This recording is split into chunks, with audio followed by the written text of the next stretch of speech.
अस्सलाम वालेकुम जी। आज हम कोशिश करते हैं कि हम अपने व्यूअर्स को ऑन ग्रिड सोलर सोल्यूशन के हवाले से आगाही दें, क्योंकि इस वक्त मार्केट में दो तरह के सोल्यूशंस हैं, एक है ऑन ग्रिड और एक दूसरा है हाइब्रिड सोलर सोल्यूशन। तो आज हम कोशिश करते हैं कि हम ऑन ग्रिड सोलर सोल्यूशन के हवाले से डिटेल में डिस्कशन कर सकें। जैसे कि आपको पता है कि जो बिजली की प्राइसेस हैं इन 2025 में, वो उनकी अच्छी खासी ज़्यादा प्राइस है, ठीक है, और आम लोगों के लिए उसकी बिजली को अफोर्ड करना जो है ना वो बहुत मुश्किल है। और इसी तरह अगर हम हिस्ट्री में जाएं, आप रिसेंट पास देखें तो 2019 में, 2020 में, 2021 में, 2022 में, फिर 23 में, 24 में, 25 में, अभी पिछले 5-6 सालों में आप देखें कि हर साल बिजली की प्राइस बढ़ती जाती है, ठीक है, कभी कम नहीं हुई, और मज़ीद ज़ाहिर है ये आहिस्ता आहिस्ता बढ़ती जानी है, ठीक है। ये एक मतलब नेचुरल फिनोमेना है कि ज़ाहिर है मतलब विद पैसेज ऑफ टाइम जो है ना वो चीज़ों की प्राइसेस जो है ना वो बढ़ती हैं, ठीक है जी। अच्छा, अब हम ये देखते हैं कि हमारे यानी पाकिस्तान में अगर हम देखें, पाकिस्तान का जो एनवायरनमेंट है उसमें हम देखें तो जो सबसे ज़्यादा बिजली की डिमांड होती है, मैं घरेलू सार्फिन की बात कर रहा हूँ, डोमेस्टिक जो हमारे कंज्यूमर्स हैं, तो मई से लेके यानी सितंबर, लाइक मई, जून, जुलाई, अगस्त, सितंबर, और फिर अगर हम विंटर में देखें तो जनवरी में, तो ये 6 मंथ जो है ना ये हमारी कंजप्शन बहुत ज़्यादा बढ़ जाती है। सर्दियों में ज़ाहिर है आपको पता है हीटिंग एनवायरनमेंट के लिए इन्वर्टर लगाते हैं, गीज़र लगाते हैं, और गर्मियों में आपको पता है ज़ाहिर एसी की ज़रूरत पड़ती है, बहुत ज़्यादा गर्मी पड़ती है हमारे मुल्क में। तो ये 6 महीने जो हैं इसमें जो बिजली की डिमांड जो है ना बहुत ज़्यादा हो जाती है। अच्छा, इसके अलावा जो हमारे 6 महीने बचते हैं, लाइक अक्टूबर, नवंबर, दिसंबर है, फिर फरवरी, मार्च, अप्रैल, ये 6 मंथ ऐसे हैं जिसमें आपकी कंजप्शन जो है ना वो लो होती है, यानी आपको बिजली की कम ज़रूरत पड़ती है।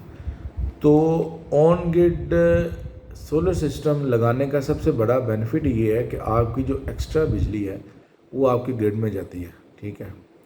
यानी अगर 6 मंथ आप ये समझ लें कि जो आप जितनी आप बिजली पैदा कर रहे हैं सोलर सिस्टम के ज़रिए वो आप ख़ुद यूज़ कर रहे हैं, और बाकी जो 6 मंथ में आपकी प्रोडक्शन हो रही है, अगर वो यूनिट जो है ना ग्रिड की तरफ चले जाएँ, तो आप इमेजिन करें कि आपके कितने ज़्यादा यूनिट जो है ना वो ग्रिड की तरफ चले जाएंगे, और फिर आपका डेफिनेटली बिजली का बिल जो है ना वो नील क्या बल्कि नेगेटिव हो जाएगा। नेगेटिव मीन के ज़्यादा क्रेडिट टूवर्ड्स वापटा होगा, फिर आप नेक्स्ट समर में आप फुल जो है ना वो आप मैंने ज़्यादा बिजली भी इस्तेमाल कर लेंगे तो आपका बिजली का बिल जो है ना ऑलमोस्ट नील आएगा, ठीक है जी। अच्छा, अब हम बेसिक जो रिक्वायरमेंट है ऑन ग्रिड सोलर सोल्यूशन की, उसमें 2 चीज़ें जो है ना सबसे इम्पोर्टेंट हैं। एक तो है जी 3 फेज़ जो वापटा की सप्लाई है वो होना ज़रूरी है, और दूसरा जो है ना बाई डायरेक्शनल मीटर जो है ना वो हमारे सिस्टम के साथ लगना बहुत ज़रूरी है, ठीक है जी। इसके बगैर ज़्यादा ये ऑन ग्रिड सोलर सोल्यूशन जो है ना वो कंप्लीट नहीं होगा।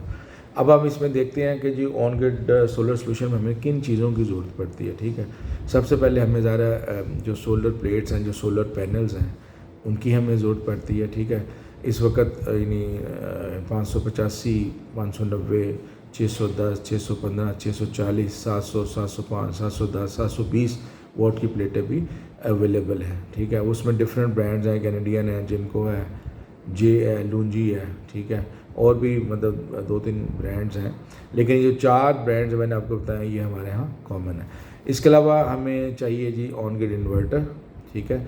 ऑन ग्रिड इन्वर्टर जो इस वक्त मतलब सबसे यानी ज़्यादा मार्केट में कॉमनली अवेलेबल है, जो लोग ज़्यादा इनको प्रेफर करते हैं, उसमें हवावे है, गुडवी है, सोलस है, ग्रोवाट है, नॉक्स है, इन्वरेक्स है।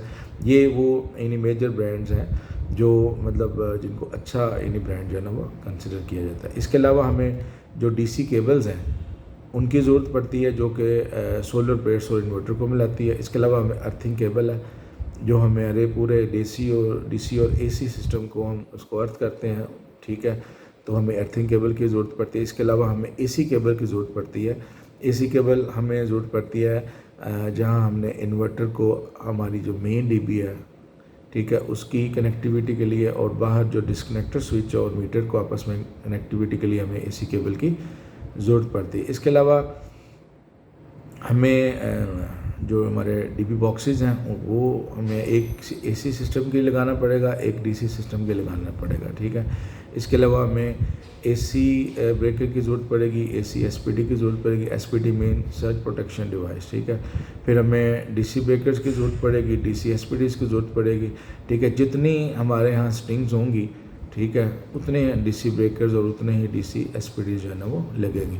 اگر ہماری ایک اسٹرنگ ہے تو ایک ڈی سی بریکر اور ایک ڈی سی ایس پی لگے گا. اگر ہماری دو اسٹرنگز ہیں, یعنی اگر ہمارا سسٹم بڑا ہے تو اس میں 2 ڈی سی بریکر اور 2 D C S P Ds لگیں گی. اس طرح مطلب جتنی اسٹرنگز ہوتی جائیں گی اتنا ڈی سی بریکر اور D C S P Ds لگیں گی. اچھا, یہاں سب سے امپورٹنٹ چیز یہ ہے کہ یہ جو ایس پی ڈیز ہیں یہ بلٹ ان بھی آتی ہیں, ٹھیک ہے, انورٹرز میں. لیکن آپ جو نیپرا رول ہے اس کے مطابق آپ کو سپریٹ ایس پی ڈیز بھی ضرور لگانی چاہیے تاکہ آپ کو آپ کا سسٹم جو ہے نا اس کو ایکسٹرا پروٹیکشن ملے.